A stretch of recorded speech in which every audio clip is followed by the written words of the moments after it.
नमस्कार। आज हम जानेंगे फिनिशिंग क्या है।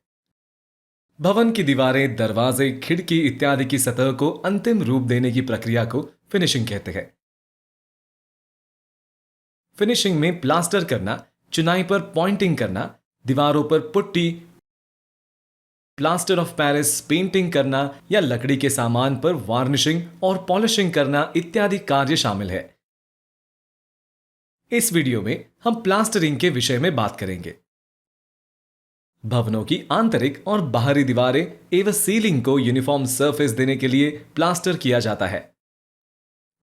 ऑब्जेक्टिव ऑफ प्लास्टर: प्लास्टरिंग से दीवारों तथा सीलिंग की असमतल एवं खुरदरी सतह को समतल एवं चिकना बनाया जाता है।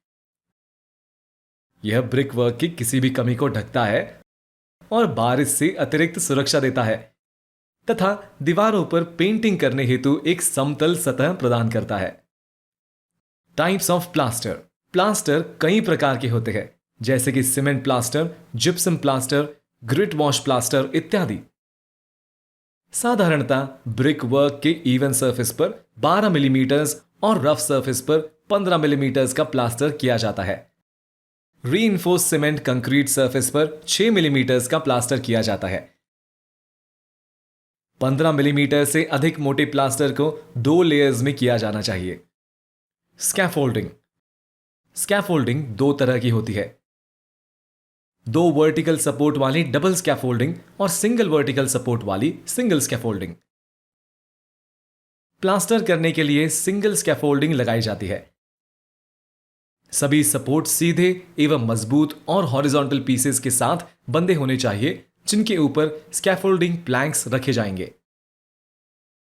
सरफेस का तैयार करना: सभी जॉइंट्स को अच्छी तरह से साफ किया जाना चाहिए। स्टील वायर ब्रश की मदद से डस्ट और लूज मोर्टार को हटाया जाना चाहिए।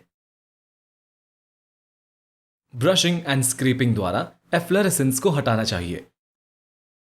प्लास्टर करने से पहले सरफेस को गीला करना चाहिए।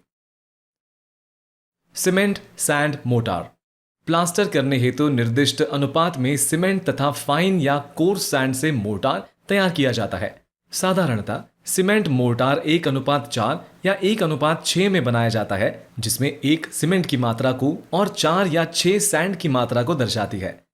प्लास्टर हेतु मोर्टार तैयार करने में प्रयुक्त सैंड की ग्रेडिंग IS कोड 1542/1992 के क्लॉज 5.1 के अनुसार होनी चाहिए, जो कि स्क्रीन पर दर्शाई गई है। यह टेबल CPWD स्पेसिफिकेशंस की क्लॉज 3.1.3.4 में भी दर्शाई गई है। एप्लीकेशन ऑफ प्लास्टर: प्लास्टर करने से पहले सतह पर 2-2 मीटर के हॉरिजॉन्टल और वर्टिकल अंतराल पर 15 बाय 15 सेंटीमीटर साइज के प्लास्टर मार्क या बुंदे बना लेने चाहिए।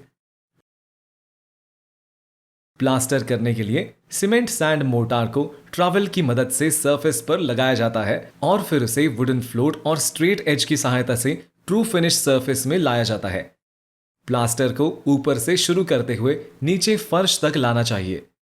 प्लास्टरिंग स्प्रे मशीन या ऑटोमेटिक प्लास्टरिंग मशीन के उपयोग द्वारा भी किया जा सकता है, जिससे कि समय की बचत और अच्छी फिनिशिंग प्राप्त की जा सके।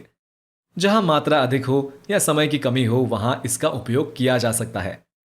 प्लास्टर के बाद कम से कम 7 दिन तक सरफेस की तराई करनी चाहिए और उसे सुनिश्चित करने के लिए प्लास्टर सतह पर प्लास्टरिंग की तारीख लिखी जानी चाहिए। कंक्रीट के बीम एवं कॉलम और उनके संपर्क में आने वाली ईंट की दीवार पर प्लास्टर एक बार में किया जाना चाहिए। अगर ये अलग अलग किया गया तो उनके जॉइंट्स पर क्रैक आ सकता है। बीम अथवा कॉलम्स और वॉल्स के जंक्शन के बीच दिखाई देने वाले सरफेस क्रैक्स को रोकने के लिए जंक्शन पर प्लास्टर करने से पहले 150 मिलीमीटर चौड़ी chicken wire mesh U nail की सहायता से लगाना चाहिए। U nail 150 millimetre centre to centre की दूरी पर लगाना चाहिए, अन्यथा इसकी जगह जंक्शंस पर ग्रूव भी बनाया जा सकता है। यदि सरफेस पर क्रैक आ गया है तो इसे रेक्टेंगुलर शेप में काटकर फिर से प्लास्टर करना चाहिए। ड्राई मोर्टार में पानी मिलाकर आधे घंटे के भीतर प्लास्टर और फिनिशिंग का काम पूरा कर लेना चाहिए, वरना मोर्टार सेट होकर कठोर हो जाता है और पूरी स्ट्रेंथ नहीं मिलती है। वाटर रिटेनिंग फेज जैसे कि ड्रेन्स, टैंक्स इत्यादि पर प्लास्टर के ऊपर नीट सीमेंट का एक फ्लोटिंग कोट किया जाना चाहिए। फ्लोटिंग कोट के लिए प्रयुक्त सीमेंट की मात्रा 1 kg पर स्क्वायर मीटर से कम नहीं होनी चाहिए। Gypsum lightweight plaster. भवनों की आंतरिक सतहों पर सीमेंट सैंड मोर्टार की प्लास्टर की जगह लाइटवेट जिप्सम प्लास्टर भी किया जाता है। Gypsum plaster retarded hemihydrate gypsum और लाइटवेट एग्रीगेट का मिश्रण होता है, जिसकी भौतिक और रासायनिक आवश्यकताएं IS कोड 2547 पार्ट 2 के अनुरूप होनी चाहिए। Application of gypsum plaster.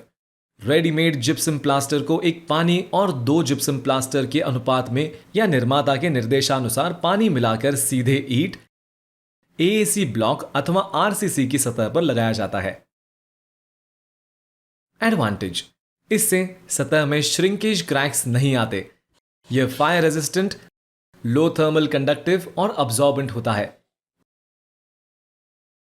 इसके ऊपर प्लास्टर ऑफ पेरिस अथवा पुट्टी की आवश्यकता नहीं होती है, क्योंकि इसे लगाने के बाद स्मूथ सतह प्राप्त होती है। इसे आसानी से सतह पर लगाया जा सकता है तथा क्यूरिंग की आवश्यकता नहीं होती है। चूंकि जिप्सम प्लास्टर के ऊपर POP और क्यूरिंग की आवश्यकता नहीं होती है, जिसके कारण साधारण प्लास्टर एवं उसके ऊपर प्लास्टर ऑफ पेरिस करने की तुलना में जिप्सम प्लास्टर करने में समय एवं लागत कम आती है। इसे बाहरी दीवारों तथा पानी व सीलन की संभावना वाली सतह पर